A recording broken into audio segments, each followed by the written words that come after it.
63वीं BPSC मुख्य परीक्षा की आरटीआई कॉपी लेकर उपस्थित हैं। ये जीएस पेपर 1 की कॉपी है, जिसका की परीक्षा 13 जनवरी 2019 को आयोजित किया गया था। रैंक 25 इनकी रही है। इनका नाम है नितेश कुमार पाठक। इन्होंने सोशल मीडिया पर अपनी कॉपी आरटीआई कॉपी साझा की है। तो सबसे पहले तो हम इनका आभार व्यक्त करते हैं। यह वीडियो 66वीं बीपीएससी मुख्य परीक्षा में शामिल होने जा रहे अभ्यर्थियों के लिए काफ़ी लाभप्रद हो सकता है। तो चलिए शुरू करते हैं। इन्हें जीएस पेपर 1 में 190 यानी 190 अंक प्राप्त हुए हैं। जहाँ तक स्टेट के प्रश्नों की बात है तो एक में इन्हें 30 और एक में 36 मिले हैं। यानी आप देख सकते हैं कि स्टेट में 100% मार्क्स भी मिलता है। तो आपके मन में अगर कोई दुविधा हो तो इसे क्लियर कर लें। और जो इन्हें एक पेपर में 6 नंबर कम मिले हैं, इन्होंने एक क्वेश्चन गलत कर दिया था। यानी कि अगर आप सही क्वेश्चन दोनों बना लेते हैं तो आपको 72 नंबर यानी 72 में 72 आउट ऑफ 72 मिल सकता है। उत्तर के कंटेंट को समझने में आपको सुविधा हो, इसलिए हमने निर्णय लिया कि क्वेश्चन को पहले हम आपको बता देंगे कि किस प्रश्न का उत्तर इन्होंने लिखा है। तो खंड ये जो होता है, पहला खंड इतिहास से संबंधित, उसमें प्रश्न पूछा गया है कि गांधी जी के सामाजिक एवं सांस्कृतिक विचारों की महत्ता का वर्णन कीजिए। अब इनकी उत्तर के फॉर्मेट को हम देख लेते हैं। गांधी जी के विभिन्न विचारों समेत सामाजिक और सांस्कृतिक विचार वर्तमान समय में भी थोड़े बहुत अंतर के साथ आज भी प्रासंगिक हैं। इनके विभिन्न सामाजिक सांस्कृतिक विचार निम्नलिखित हैं। अब इन्होंने देखिएगा कि इन्होंने उत्तर को वर्गीकृत तरीके से लिखा है, जैसे धर्म और राजनीति से संबंधित विचार। महात्मा गांधी धर्म का प्रयोग राजनीति में करने के समर्थक थे।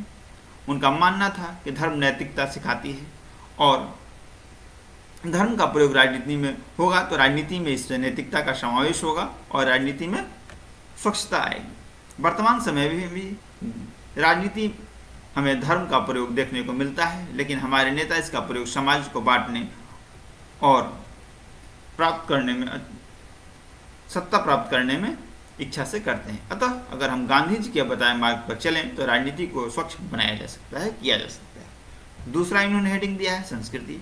गांधी जी का मानना था कि सभी संस्कृति में अच्छी एवं बुरी चीज़ें होती हैं। हमें हमेशा दूसरी संस्कृति से अच्छी चीज़ें ग्रहण करनी चाहिए। इन्होंने इसके लिए घर का उदाहरण देते हुए कहा कि हमारी संस्कृति एक घर के समान होनी चाहिए, जिसके सभी दरवाजे खुले होने चाहिए ताकि गुणों का इसमें समावेश हो सके, लेकिन इतना ही बिना कि अपना लेके हमारा घर ही गायब हो जाए। वर्तमान समय में हम अपनी संस्कृति में इन सिद्धांतों का प्रयोग अच्छे गुणों को समावेशित करने के लिए कर सकते हैं। इसमें भारत के आंतरिक माहौल के साथ साथ अन्य देशों के हमारे संबंध भी अच्छे होंगे। फिर उन्होंने गांधी जी के शिक्षा से संबंधित विचारों पर प्रकाश डाला है। गांधी जी बुनियादी शिक्षा की बात करते हैं। 1937 में आयोजित वर्धा सम्मेलन में शिक्षा पर अपने विचार रखते हुए सही शिक्षा के कुछ मानक बताए। इन मानकों का आप उल्लेख करेंगे, यानी कि वर्धा शिक्षा में आप गांधी जी की वर्धा जो डॉक्यूमेंट है उसका उल्लेख जरूर करेंगे। इसी को ध्यान में रखकर हमने स्वतंत्रता प्राप्ति के बाद अपने संविधान में शिक्षा पर निर्मित कई नीतियों में इसका समावेश भी किया है। वर्तमान में अगर हमारी शिक्षा व्यवसाय आधारित होती तो बेरोजगारी की समस्या इतनी जटिल नहीं होती। अतः हमें इस दिशा में गांधी जी के विचार के साथ समय के अनुसार आगे बढ़ना चाहिए। फिर वर्ण व्यवस्था के संबंधित गांधी जी के विचारों का उल्लेख किया गया है। गांधी जी समानता के समर्थक थे तथा वे मानते थे कि अगर समाज में सभी जरूरत के सामानों की आपूर्ति सुनिश्चित करनी है तो प्रत्येक व्यक्ति को अपने पूर्वज द्वारा किए गए कार्यों को करना होगा। जैसे अगर एक कपड़ा निर्माता का पुत्र कपड़ा उद्योग में आगे बढ़ता है तो उसकी कुशलता भी बढ़ेगी और समाज और सामान की आपूर्ति भी बढ़ेगी। आगे उन्होंने कहा कि अगर इस योग्य है कि अपने योगदान से समाज को बढ़ा सकता है तो वह अन्य व्यवसाय को अपनाने के लिए भी पूरी तरह से उसे छूट होनी चाहिए। ऐसा नहीं है कि गांधी जी ने उसको एक दायरे में बांध दिया था कि अगर किसी का पिताजी अगर कोई व्यवसाय करते हैं तो अगला उनका पुत्र भी वही व्यवसाय करे, अगर वो किसी अन्य कार्य में कारण सक्षम है तो दूसरा भी व्यवसाय कर सकता है। वर्तमान समय में गांधी जी के इस बताए गए कथनों पर चलकर हम समाज में व्याप्त भयंकर असमानता को दूर कर सकते हैं। इसके बाद अहिंसा संबंधित गांधी जी के विचार। गांधी जी का अहिंसा का सिद्धांत काफी व्यापक था। अहिंसा से उनका तात्पर्य केवल मानव के प्रति अहिंसा न होकर पशु पक्षी एवं पर्यावरण के प्रति भी अहिंसा से था। गांधी जी इस सिद्धांत को अपनाकर आज हम दुनिया में आतंकवाद, नक्सलवाद, जलवायु परिवर्तन जैसी समस्या से लड़ सकते हैं।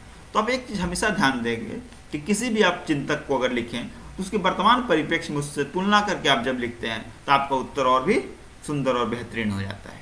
इसके बाद साध्य एवं साधन के संबंध में गांधी जी के विचारों की चर्चा की गई है।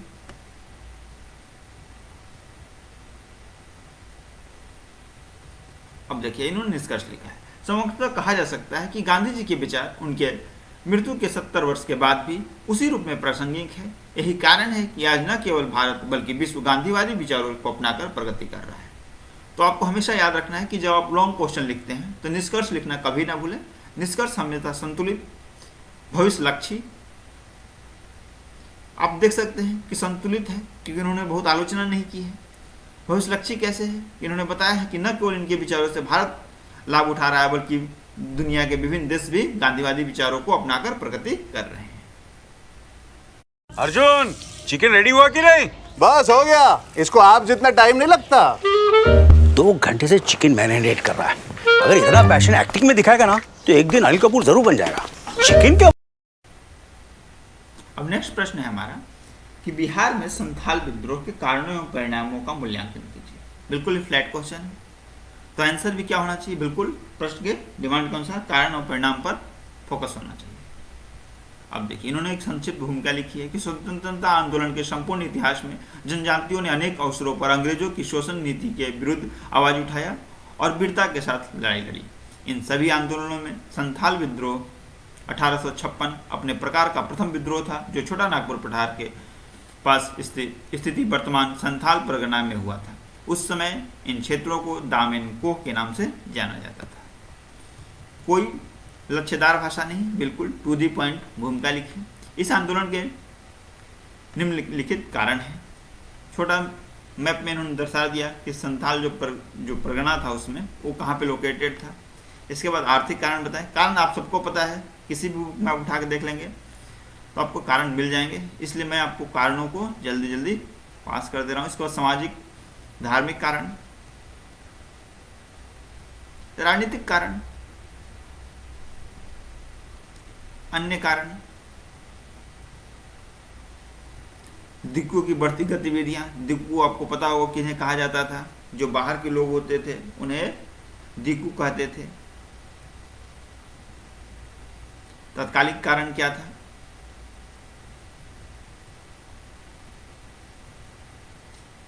अब इसके बाद इन्होंने परिणाम को लिखा है कि इस आंदोलन के क्या परिणाम हुए। प्रयास करें कि हमेशा देखिए, आप किसी भी टॉपर की कॉपी देखेंगे तो बिंदुवार लिखा होता है, बड़े बड़े पैराग्राफ का प्रयोग नहीं होता है। छोटे छोटे पैराग्राफ में उत्तर को लिखने का प्रयास किया जाता है।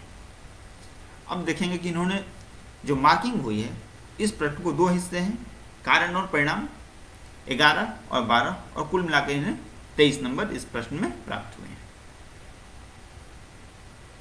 फिर हमारा नेक्स्ट प्रश्न है कि पटना कलम चित्रकला शैली की मुख्य विशेषताओं का परीक्षण कीजिए। तो अब ऐसा नहीं है कि आप फर्स्ट लाइन से ही विशेषता बताना शुरू करोगे, कम से कम पृष्ठभूमि बताते हुए 8 से 10 लाइन की एक आप भूमिका लिखेंगे। जैसे इन्होंने लिखा है कि मुगल काल में जब औरंगजेब यहाँ का शासक था तो उसने कला के विभिन्न क्षेत्रों चित्रकला से उस पर क्या किया? प्रतिबंध लगा दिया, जिसके कारण मुगल दरबार के जो चित्रकार थे वो इधर उधर अपने रोजगार और आशय के लिए वहाँ से क्या हुए? पलायन करने लगे। और इसी दौरान वो जब पटना आए तो पटना में आकर बस गए और 18वीं सदी के अंत तक इन्हीं चित्रकारों की कला ने एक शैली का विकास किया जिसे पटना कलम शैली के नाम से जाना जाता है। इस समय इस चित्रकला का संरक्षक और खरीदार तत्कालीन 9 धनाढ़ भारतीय और ब्रिटिश कला प्रेमी थे। इनकी प्रमुख विशेषता निम्नलिखित है। अब विशेषताएं मैं आपको एक एक करके दिखला देता हूं, क्योंकि किसी भी किताब में आप जब खोल के देखेंगे तो विशेषताएं आपको आसानी से मिल जाएंगी। इस चित्रकला शैली पर मुगल चित्रकला शैली और अंग्रेजी चित्रकला शैली के साथ साथ स्थानीय विशेषताओं का भी प्रभाव दिखता है। यह एक लघु चित्रकला शैली थी। यह चित्रकला में पशु पक्षियों पेड़ पौधों के साथ साथ फल फूल को भी चित्रित किया गया है, जिसमें चित्रों की पृष्ठभूमि का प्रायः अभाव दिखता है। इसमें प्रस्तुत विभिन्न रंगों जैसे भूरा, गहरा लाल, गहरा नीला आदि का प्रयोग किया जाता था। इन रंगों को कोयला, केसर और विभिन्न वनस्पतियों से प्राप्त किया जाता था। मनुष्य की ऊंची नाक, आँख, पतले चेहरे, मूछें को दर्शाया जाता था। औरतों को सुंदर दिखाने के लिए उन गहनों से उन्हें लदे हुए चित्रकायन यहाँ इसमें देखने को मिलता है।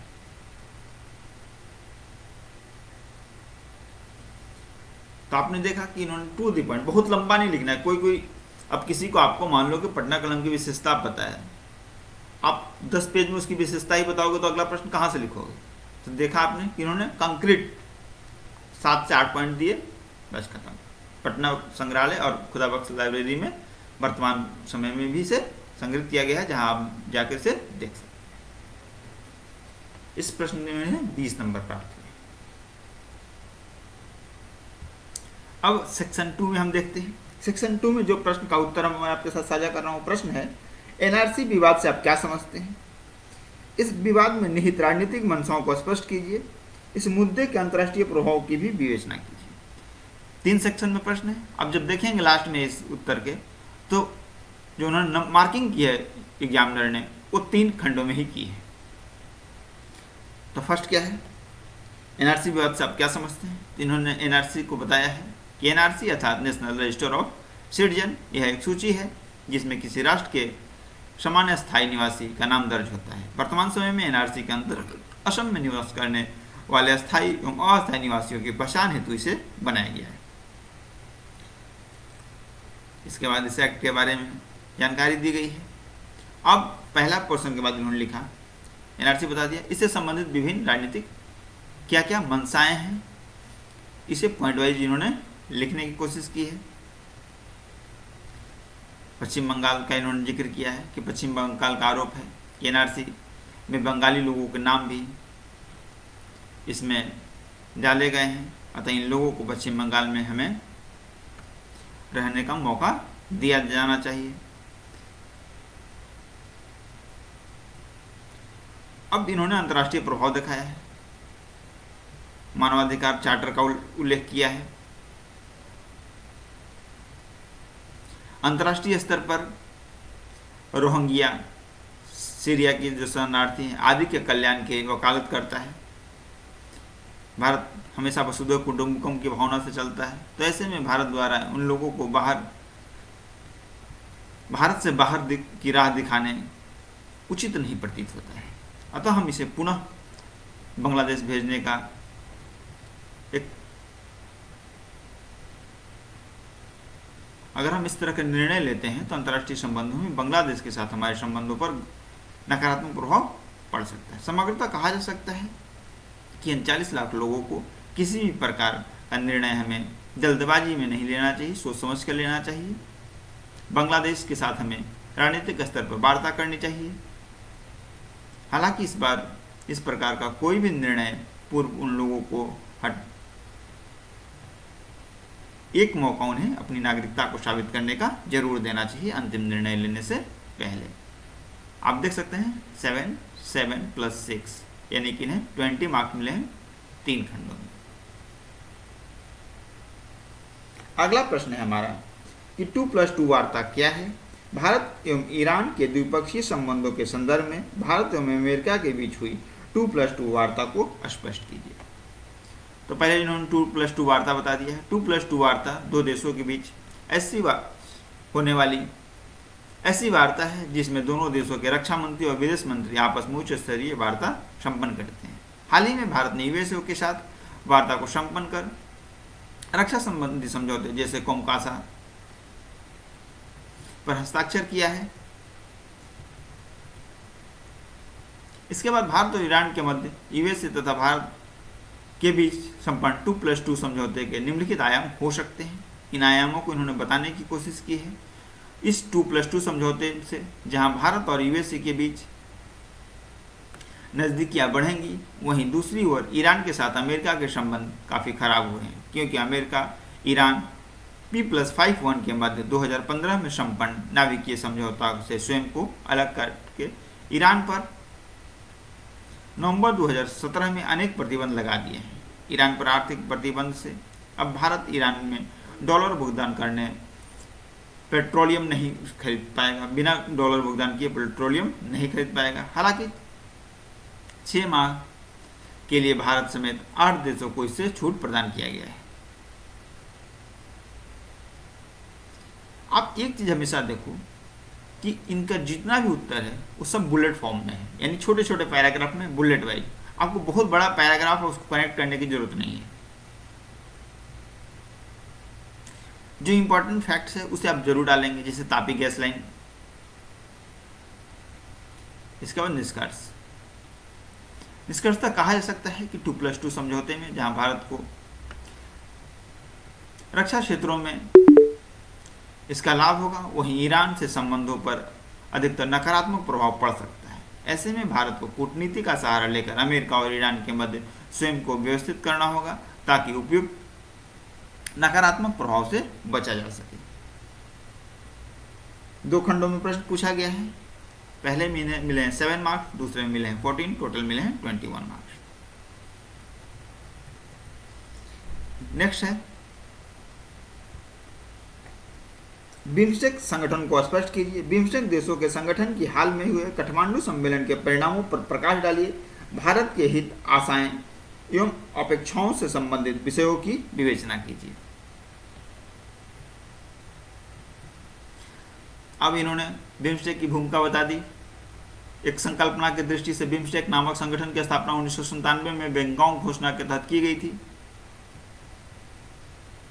भारत, म्यांमार, थाईलैंड, बांग्लादेश ही इसमें क्या थे, सदस्य थे, लेकिन बाद में भूटान, श्रीलंका, नेपाल भी इसमें शामिल हो गए और इस प्रकार वर्तमान में इसके सदस्यों की संख्या 7 हो गई है।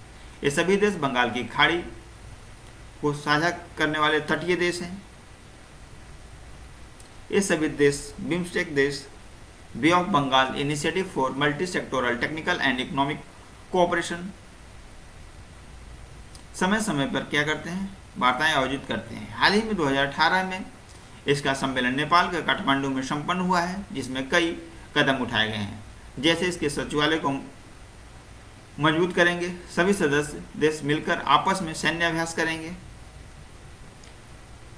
मुक्त व्यापार समझौते को बढ़ावा देंगे।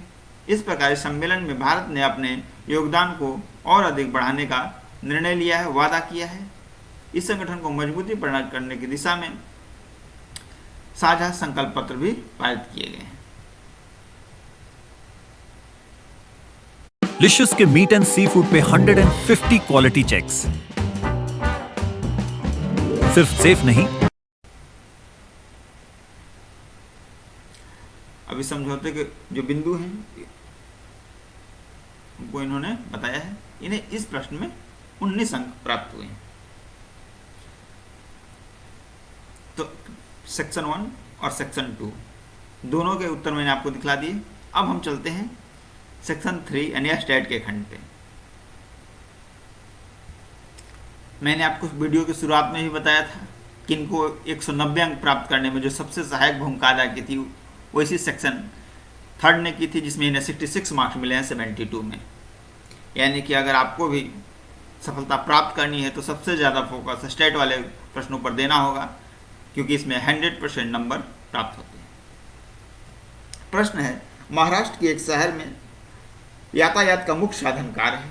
नीचे दिए गए लेखा चित्र में जनसंख्या वृद्धि तथा कार्य प्रयोग करने की वृद्धि को अवधि 2011 से लेकर 2016 तक के लिए दर्शाया गया है। लेखा चित्र का अध्ययन कीजिए तथा उसके नीचे दिए गए प्रश्नों को हल कीजिए।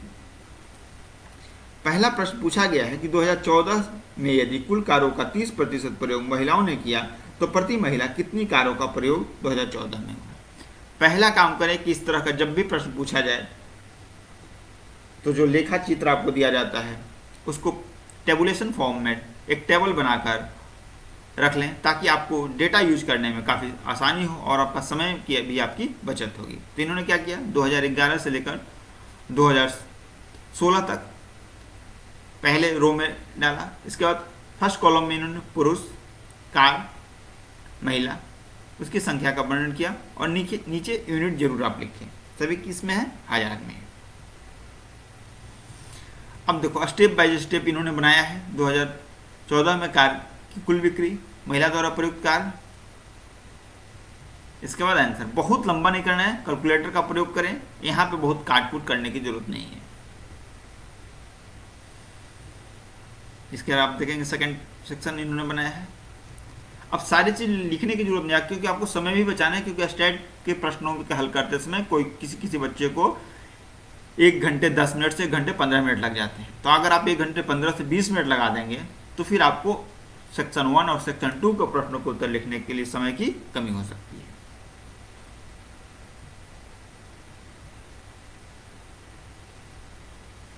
अब देख रहे हैं बिल्कुल क्रिस्टल क्लियर, कम से कम शब्दों का प्रयोग करते हुए इन्होंने उत्तर को लिखा है। ए इनका गलत हो गया है डी, इसमें इन्होंने 0 अंक मिले हैं।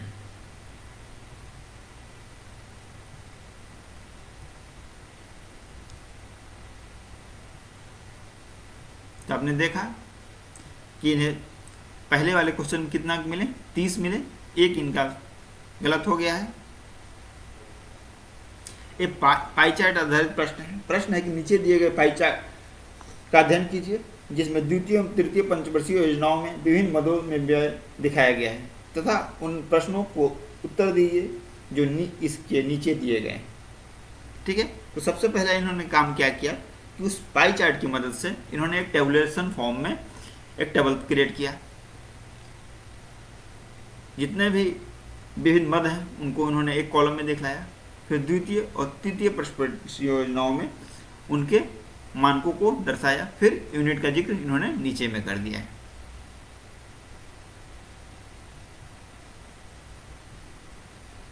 पाई चार्ट के प्रश्न आपको प्रयास करना चाहिए कि अगर 4 प्रश्न पूछे गए हैं, अगर उसमें से एक प्रश्न पाई चार्ट का है तो पाई चार्ट वाले प्रश्न को आप जरूर हल करें, क्योंकि वो प्रश्न समानता प्रकृति में आसान होता है।